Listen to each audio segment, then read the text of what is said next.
Welcome back to The Factor Uncensored. A recipe for romance is apparently a key to a successful career. This is according to a report in Psychology Today. Workers with great relationships are great leaders, more productive, and less burned out. Dr. Angela Jones is here for the discussion. Do you agree with those 3 points that they made? Absolutely, yes. If you have a good support system at home, someone who loves you, someone who adores you, someone who supports you, it just makes you more invigorated. It's almost like a little bit of medicine in your space. But imagine when you have like a bad day at work, you usually bring that home.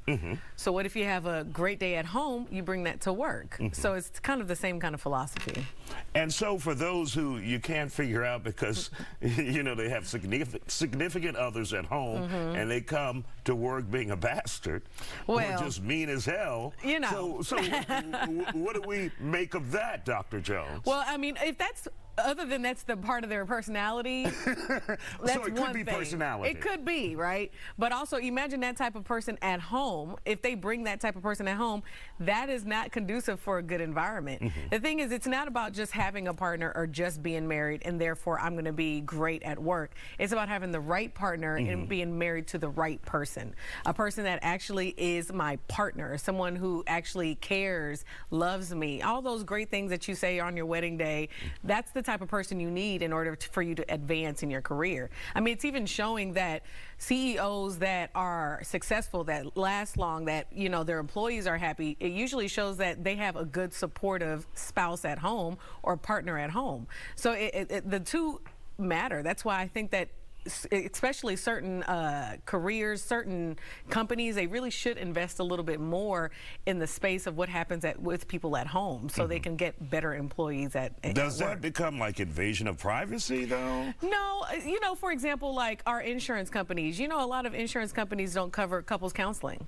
They'll cover individual counseling, but they won't cover couples counseling. But the couple is part of that individual, so you're not going to cover. So it would be an option that's there, not necessarily meaning your HR director's like, what's going on? No, not like that. That's a little too much.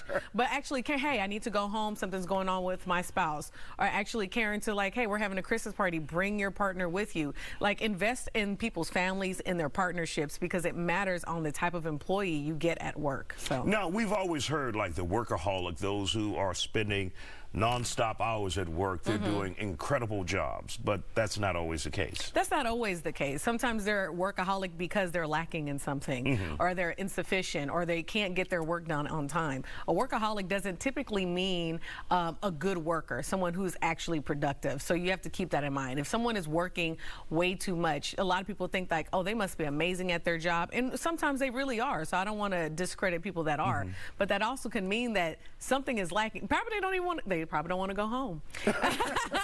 You know, they probably don't know what they do and they need a little extra work. So, you know, it's not always I'm a workaholic, therefore I'm a great worker. There's a lot of things in between that can contribute to that. And of course, for those who say, if I have a wonderful home life, but I hate my job, that's two different dynamics there, right? It is two different dynamics, but studies show that if you have a great work life and you're like burnt out at work or you don't like work, it actually still makes you a better employee. Okay. Right? So even though I don't like my job, I'll be a little more productive than the person who's having a horrible home life and hates their job. So at the end of the day, the recipe is good partner, right partner, supportive partner equals a better career advantage for you. All right, Dr. Angela Jones, always with the great advice. Thank you, ma'am.